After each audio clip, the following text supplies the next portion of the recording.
A vibração começa na coluna. Um zumbido profundo que sobe do chão metálico e se instala na base do crânio. Não é o ruído de nenhuma máquina em particular, mas a sinfonia constante de 100 mil toneladas de aço resistindo ao oceano. O ar cheira a tinta fresca, óleo quente e uma salinidade carregada de eletricidade estática. Você olha pela pequena janela redonda, com a espessura de um braço, e não vê terra.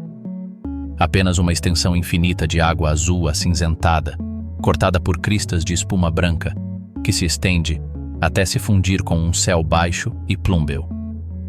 Este não é um lugar aonde se chega por acaso. É um destino para o qual você é transportado, arrancado do mundo conhecido e depositado na fronteira de tudo.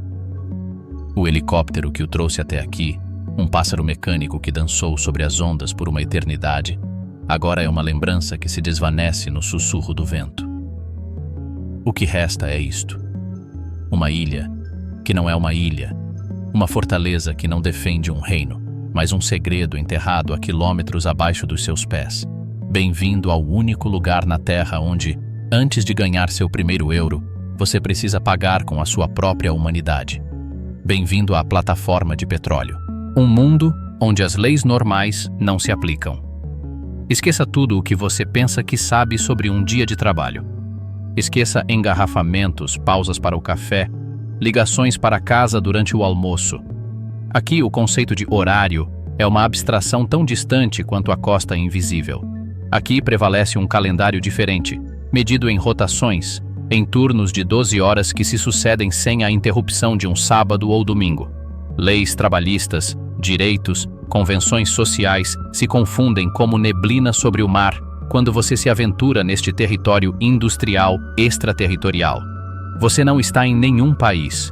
Você está em uma concessão, em um pedaço de mar arrendado a uma empresa cujas regras são a única constituição válida. A autoridade máxima não é um juiz, é o supervisor de turno. Segurança não é um direito, é um dogma religioso cuja desobediência pode ter consequências instantâneas e brutais. Este é um ambiente onde a liberdade pessoal é trocada, desde o primeiro segundo, pela sobrevivência coletiva, onde cada movimento, cada gesto, é codificado em procedimentos tão rígidos quanto os de uma missão espacial. Porque, em essência, é isso mesmo, uma colônia humana em um planeta hostil chamado Oceano, além de uma torre de metal, a cidade industrial flutuante. De longe, é enganoso. Parece apenas uma plataforma de perfuração sobre pernas, um gigantesco conjunto de construção plantado na água. Mas aproxime-se, suba até seu convés principal, e a realidade o atingirá com a força de uma onda avassaladora. Esta não é apenas uma estrutura simples. É uma cidade completa, vertical e empilhada, comprimida em um espaço do tamanho de 2 campos de futebol. Uma cidade cujo único produto não é o comércio ou a cultura, mas a energia em seu estado mais bruto e volátil. Pense nos distritos de uma metrópole. Agora, substitua-os por camadas de aço. Ao distrito residencial, uma série de módulos empilhados que abrigam cabanas para 200, 300, às vezes 500 almas.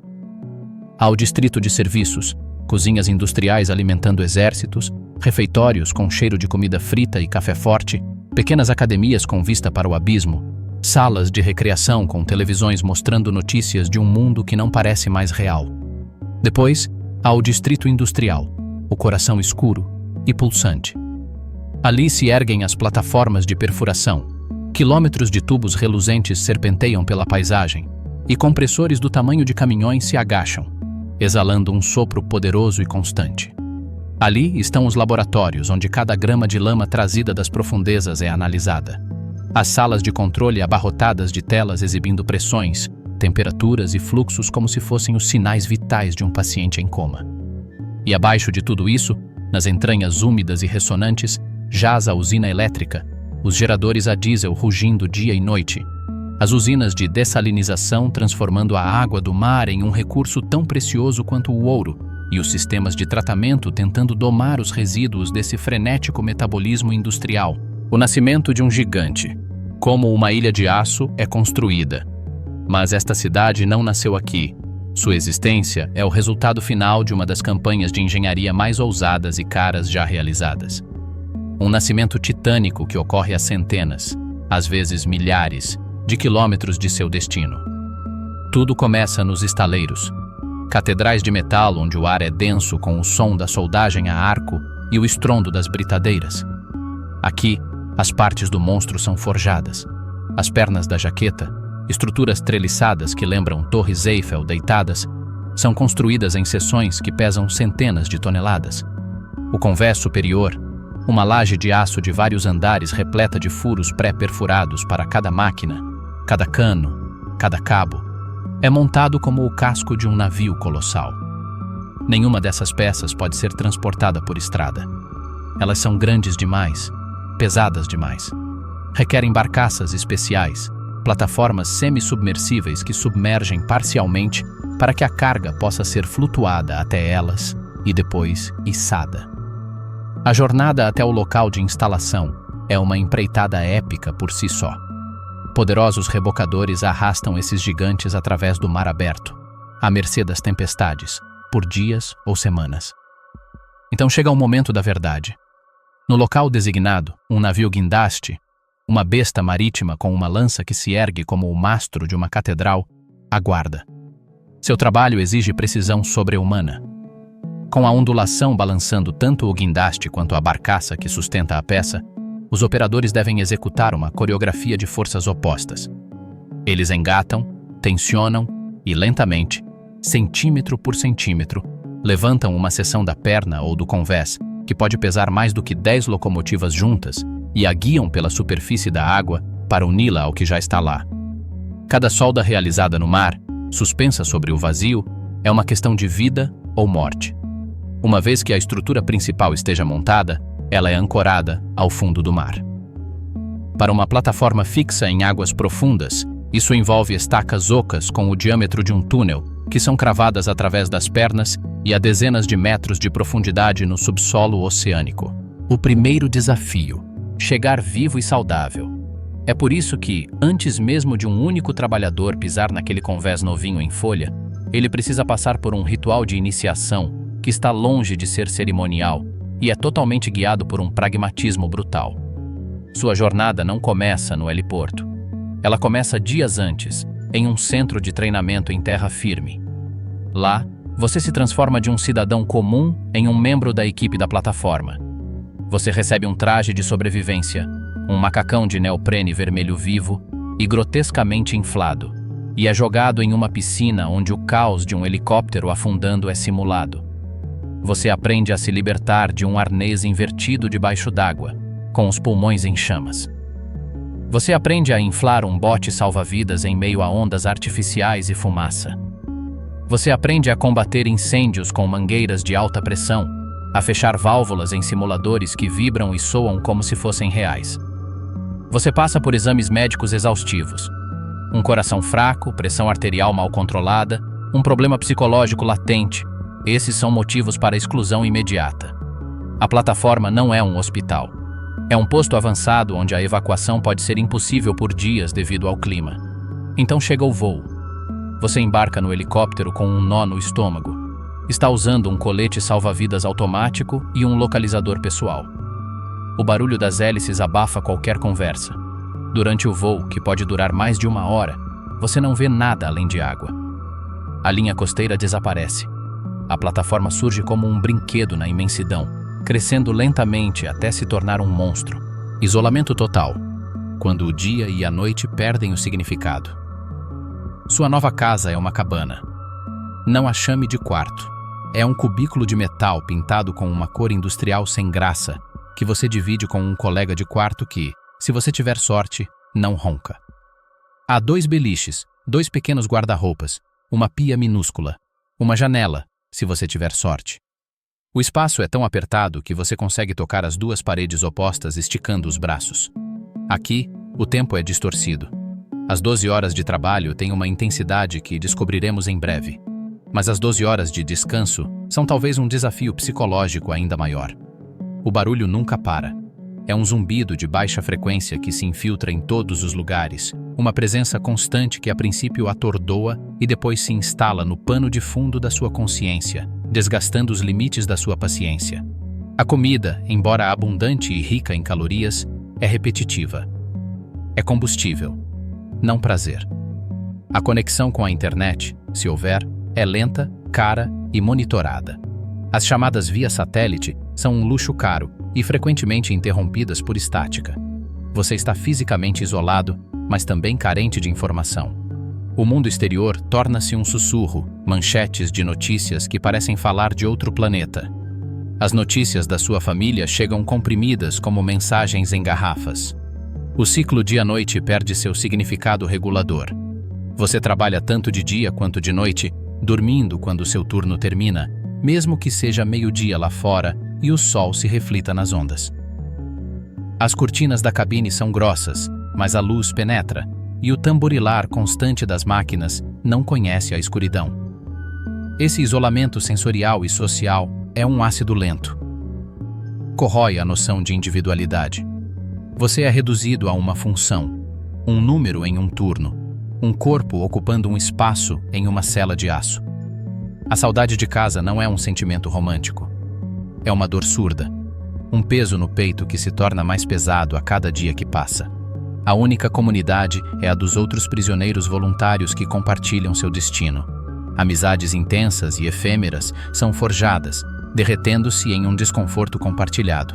Surgem também tensões, atritos inevitáveis quando o espaço pessoal é medido em centímetros e a única fuga é o próprio trabalho. A plataforma elimina tudo. O silêncio, a solidão escolhida, a conexão, a noção de tempo cíclico. Em troca, por hora, oferece apenas uma cabine, comida quente e a promessa ainda distante e intangível de remuneração.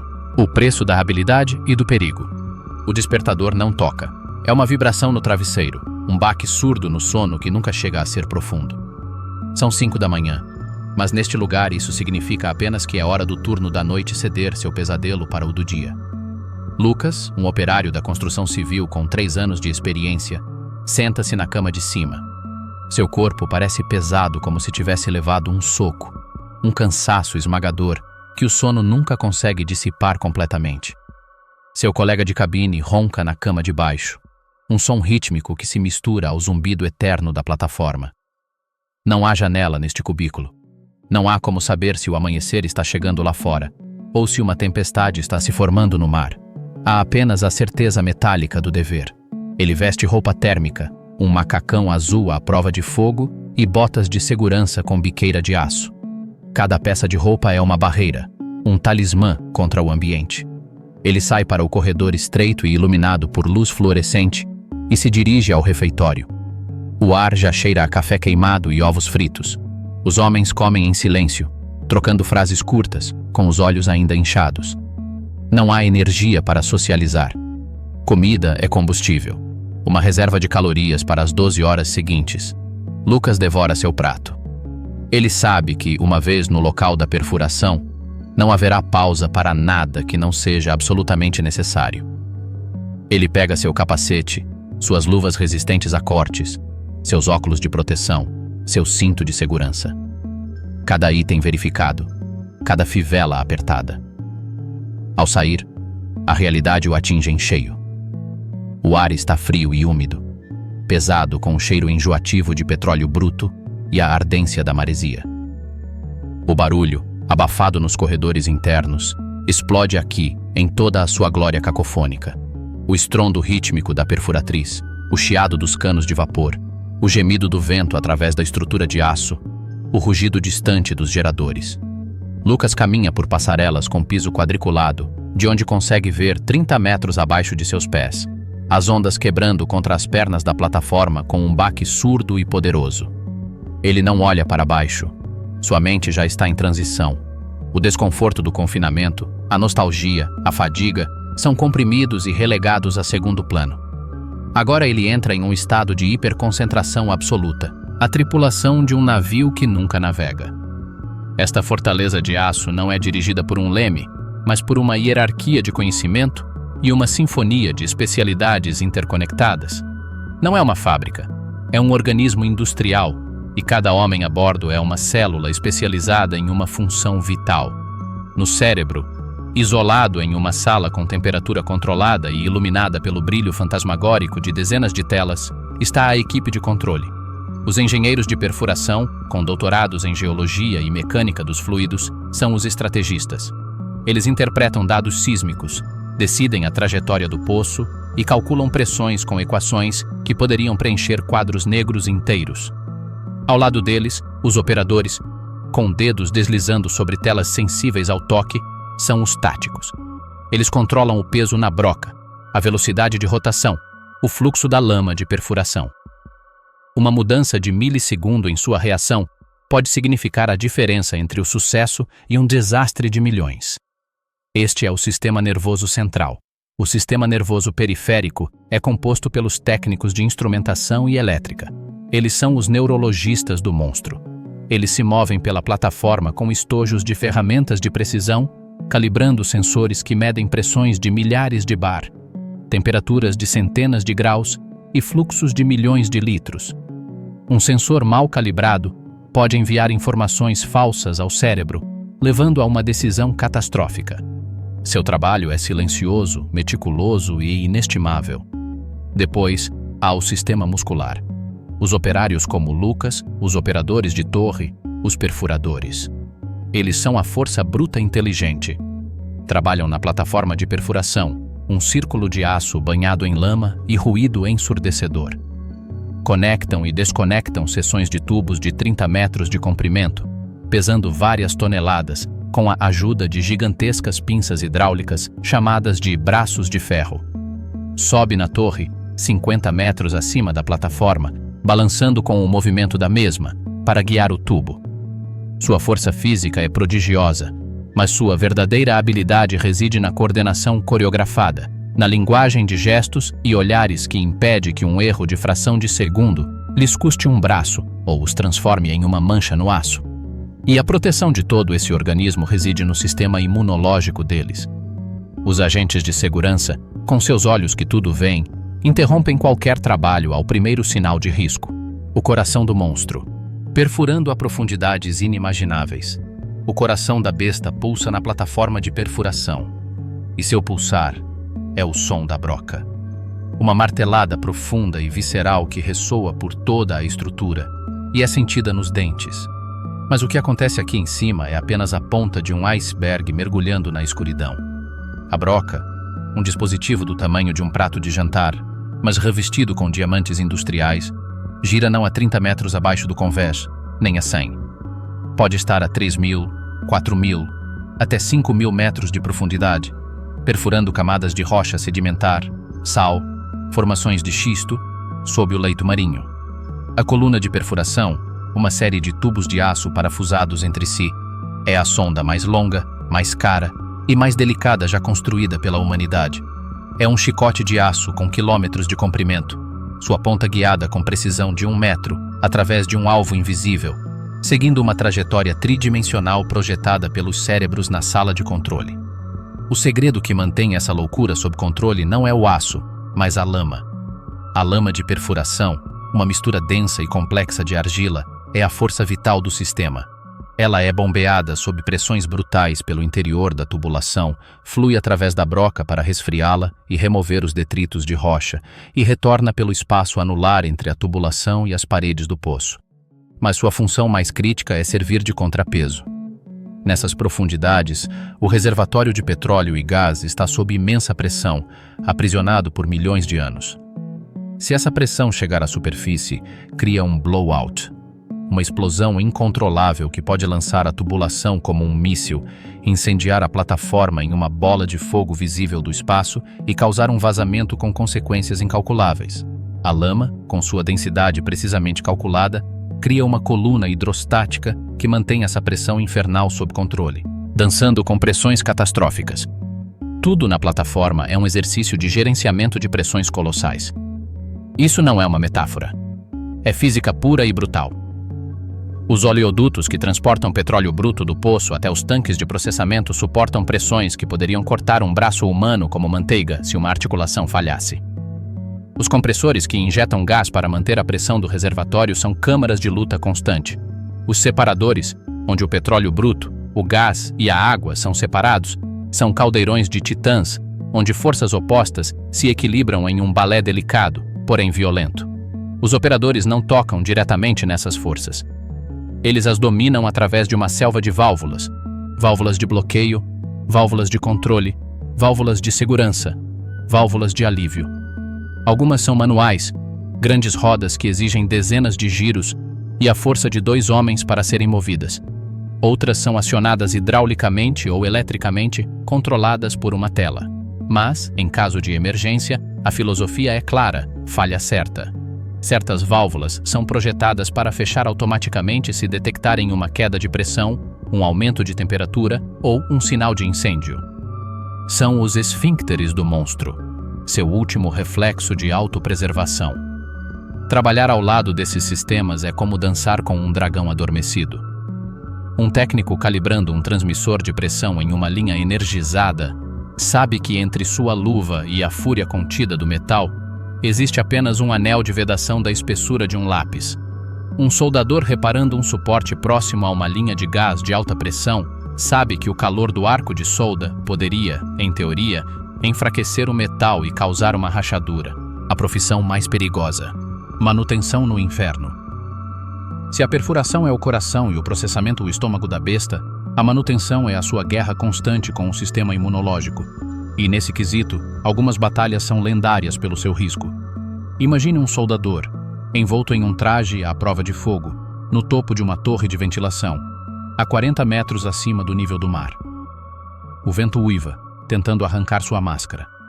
Abaixo dele, apenas a grade da passarela e o vazio pontilhado por ondas espumantes. Sua missão: reparar uma rachadura em um duto que transporta gases residuais. Antes de ele se aproximar, o duto foi purgado com nitrogênio, isolado e testado com detectores de gás. Mas a dúvida sempre persiste.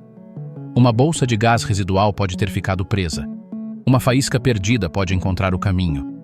Seu arco de soldagem cria um sol em miniatura, ofuscante, derretendo o aço a milhares de graus enquanto o vento tenta roubar o calor necessário para uma solda forte. Cada movimento é calculado, cada respiração sob a máscara é consciente.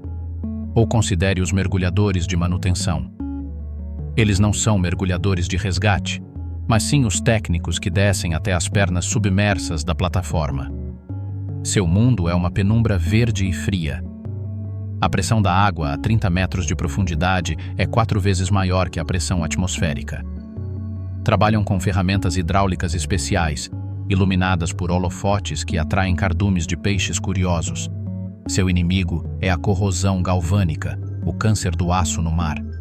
Inspecionam os ânodos de sacrifício, aquelas grandes barras de zinco que corroem em vez da estrutura de aço. Medem a espessura das pernas com ultrassom, procurando por desgaste invisível. Seu maior perigo não são os tubarões, mas os emaranhamentos, como as linhas de suprimento de ar se enroscando na estrutura, ou uma mudança repentina nas correntes que as arremessa contra o metal. Os perigos invisíveis e visíveis. A plataforma é um catálogo de ameaças, algumas tão óbvias quanto um soco, outras tão furtivas quanto um sussurro venenoso. Entre as invisíveis, o sulfeto de hidrogênio, H2S, reina supremo. Este gás, que cheira a ovos podres em baixas concentrações, paralisa o olfato em altas doses e mata em questão de segundos por parada respiratória. Ele pode vazar do poço, acumular-se em espaços confinados ou espreitar em um cano aberto para manutenção. Cada trabalhador usa um detector pessoal de H2S no cinto, um pequeno dispositivo que soaria um alarme estridente se os níveis aumentassem. É um lembrete constante de que o ar que você respira pode se tornar seu algoz a qualquer momento. Depois, há o inimigo visível por excelência, o fogo. Em uma estrutura feita de aço, repleta de hidrocarbonetos, eletricidade e oxigênio, o fogo é o pesadelo absoluto. Um curto-circuito, um vazamento de gás que encontra uma faísca, um motor superaquecido. Qualquer um desses pode desencadear o inferno em menos de 1 minuto. Os sistemas de combate a incêndios são enormes. Sprinklers de água do mar, injeção de C. O 2 nas salas de máquinas, espuma expansiva. Mas todos sabem que, se um incêndio de grandes proporções começar, as opções são limitadas. Rezar para que os sistemas automatizados funcionem e correr para os pontos de embarque nos botes salva-vidas, uma jornada por um labirinto de metal que pode se transformar em um forno. E acima de tudo isso, existe a força elementar que mantém a plataforma unida: o clima. Uma tempestade em alto mar não é como uma tempestade em terra. É um monstro de vento que uiva com a velocidade de um furacão, com ondas que podem atingir 15, 20 metros de altura, atingindo a plataforma com a força de um bombardeio. O trabalho para. Tudo o que não estiver preso com correntes se desprende. A estrutura balança, torce, geme com um som dilacerante. A moeda invisível. Isolamento, fadiga e ruptura. O que a plataforma exige não é apenas tempo. Ela rouba a identidade. O isolamento forçado, a convivência obrigatória com estranhos, a redução da vida a funções básicas e ao trabalho agem como ácido na personalidade. Psicólogos chamam isso de síndrome de adaptação a ambientes extremos, mas os trabalhadores conhecem como tornar-se uma plataforma. É um endurecimento emocional, um calo que se forma para proteger você do desgaste constante. Mas esse calo não sai com um banho quando você chega em casa. Você chega anestesiado. As pequenas frustrações da vida doméstica, que você costumava lidar, agora parecem explosivas, absurdas. A paciência, um músculo que não é exercitado em um ambiente de ordens claras e respostas imediatas, atrofiou. De 50 a 50. A vida dividida em rotações.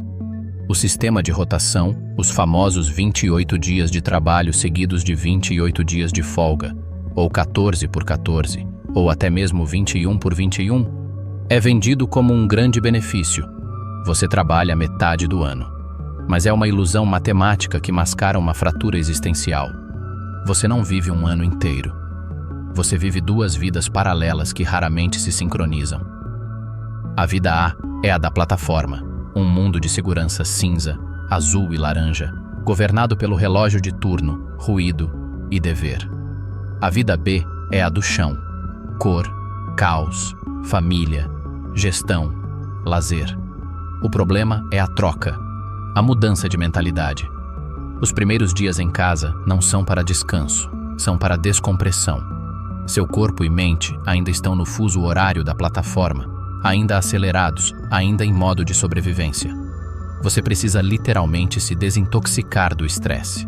Então, quando você finalmente se adapta, quando volta a ser pai ou marido, e não o operário do turno diurno, o calendário já está contando os dias para o seu retorno. Começa a ansiedade pré-partida. A sensação de que cada momento feliz é ofuscado pela contagem regressiva. Você não consegue se comprometer com planos a médio prazo. A viagem escolar, o casamento de um amigo, o aniversário de casamento dos seus pais, qualquer um desses eventos pode coincidir com a sua semana de trabalho. Você sente falta deles. Ponto final. Sua vida social se resume aos intervalos entre o trabalho e casa, e os amigos que não entendem esse ritmo estranho acabam parando de ligar. Desmascarando a lenda. Os números reais por trás do mito. Vamos falar sobre os números agora. A razão pela qual tudo isso em teoria vale a pena. É hora de dissecar a lenda e analisar os números sem a aura de risco. Esses valores são médias baseadas nos mercados do Mar do Norte e de águas profundas, alguns dos mais bem remunerados, e podem variar enormemente dependendo da empresa, do país e do preço do petróleo. Um trabalhador braçal, o cargo inicial, o operário não qualificado que limpa, pinta e auxilia em tarefas brutais, pode ganhar entre 3.500 euros e 5.000 euros brutos por mês. Mas atenção, esse salário é pago apenas pelos dias trabalhados. Em um regime de 28 sobre 28, isso significa que eles ganham esse dinheiro trabalhando metade do ano. Seu salário bruto anual equivalente seria, portanto, entre 21.000 euros e 30.000 euros. Em terra, um trabalhador da construção civil qualificado pode ganhar cerca de 18.000 euros. O risco e o custo adicional por isolamento são reais, mas não são astronômicos neste nível.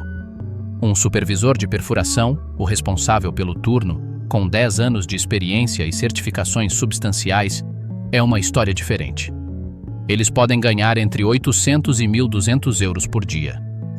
Em um regime de 28 por 28, seu salário bruto mensal pode variar de 22.000 a 33.600 euros. O equivalente anual fica entre 132.000 e 200.000 euros brutos. Um engenheiro de projetos sênior em uma grande cidade costeira com experiência similar pode ganhar 80 mil ou 90 mil euros anualmente. Aqui, o bônus é enorme, frequentemente de 100% ou mais. Um engenheiro de perfuração sênior, o cérebro do poço, pode fechar contratos de 1.500 euros por dia ou mais, atingindo ganhos brutos anuais superiores a 250 mil euros. Seu equivalente em uma consultoria costeira dificilmente ganharia mais de 120 mil euros. Mas o valor bruto é uma ilusão. Primeiro, há os impostos.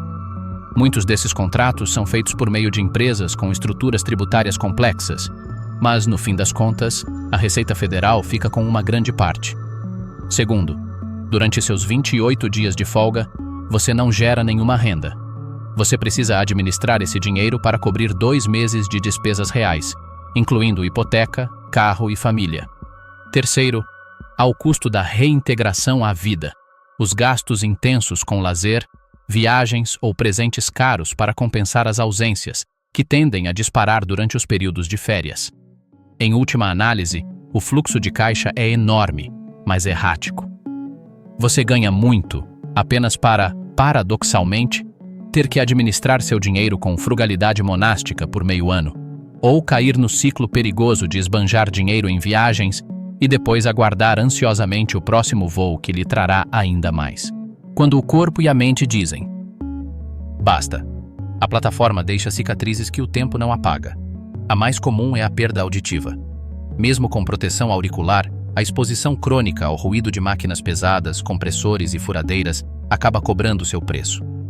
Um zumbido agudo, um ruído constante no ouvido, torna-se a trilha sonora permanente da velhice, uma lembrança de cada turno trabalhado. Problemas nas articulações e nas costas são a norma, não a exceção. Carregar peso em posturas não naturais, em pisos gradeados sem amortecimento, sob vibrações constantes, desgasta joelhos, quadris e vértebras como se pertencessem a uma máquina velha. O estresse crônico, esse companheiro inseparável, é um veneno de ação lenta. Mantém a pressão arterial alta, enfraquece o sistema imunológico e aumenta o risco de doenças cardíacas. A exposição a produtos químicos, embora controlada, é constante. Hidrocarbonetos aromáticos, aditivos para lama de perfuração, produtos de limpeza industrial. Os efeitos a longo prazo são um campo de estudo, mas a sombra de potenciais problemas respiratórios ou dermatológicos está sempre presente. E depois há o aspecto mental. Neste contexto, o burnout não se resume à fadiga no trabalho. É uma exaustão existencial, uma dívida de sono e paz que o corpo exige mais cedo ou mais tarde.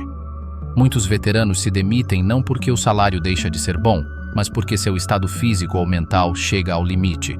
Chega um dia em que o salário, por maior que seja, não consegue mais comprar a ilusão de que sua saúde é um recurso infinito. O balanço patrimonial, uma troca faustiana. Então, vale a pena? Não há uma resposta única, porque a equação é resolvida na privacidade de cada indivíduo. É uma troca faustiana onde você oferece anos da sua vida em troca de poder. Não sobrenatural, mas financeiro. Para alguns, é o negócio de uma vida. Como Carl, um norueguês de 45 anos que trabalhava como soldador subaquático. Perdi meu primeiro casamento. Não vi minhas filhas crescerem. Tenho um joelho de titânio e ouço zumbido no ouvido. Mas com o que ganhei em 15 anos, minha segunda esposa e meus filhos atuais nunca precisarão se preocupar com dinheiro. Comprei uma floresta, tenho paz. Para mim, valeu cada segundo de frio e medo. Para ele, o dinheiro era uma ferramenta para comprar a liberdade futura, a um preço pessoal que ele estava disposto a pagar. Para outros, é uma armadilha dourada. Como Ana, uma engenheira de controle espanhola que saiu depois de 8 anos. Saí pensando que era forte, que estava construindo um futuro. Voltei com crises de pânico por ter perdido a doença e a morte da minha mãe. O dinheiro está na conta, sim, mas não consigo recuperar o que perdi. Comprei um apartamento, mas vendi minha juventude e minha paz de espírito. Foi o erro mais caro da minha vida, e não estou falando de dinheiro. A balança pende para um lado ou para o outro dependendo do que você mais valoriza naquela fase da vida. Se você é jovem, solteiro, afundado em dívidas e extremamente ambicioso, a plataforma pode ser um acelerador brutal rumo à estabilidade financeira. Ela te dá em 5 anos o que levaria 20 para acumular em terra firme. Mas se você já tem família, se valoriza a vida cotidiana, a presença e a saúde mental acima de bens materiais, cada dia no mar será um pequeno rasgo na sua alma. Não é um emprego. É uma escolha de vida radical. Eles não contratam um funcionário. Eles recrutam voluntários para missões de alto risco e alta recompensa, com uma compensação proporcional ao sacrifício que elas exigem. Portanto, da próxima vez que você ouvir falar daqueles salários dos sonhos no meio do oceano, lembre-se de que não são um presente. São o preço negociado de um sacrifício total. Uma troca calculada entre dias de vida normal e semanas de serviço em uma fortaleza de aço, entre conforto e desafio extremo, entre presença e ausência. A plataforma de petróleo não é apenas um local de trabalho. É um cadinho onde a ambição humana, a engenharia implacável e a indiferença do oceano colidem. E o salário, por mais alto que pareça, é apenas a ponta de um iceberg, cuja base é feita de solidão, risco e resiliência sobre-humana. A verdadeira questão não é quanto eles pagam, mas quanto você está disposto a pagar.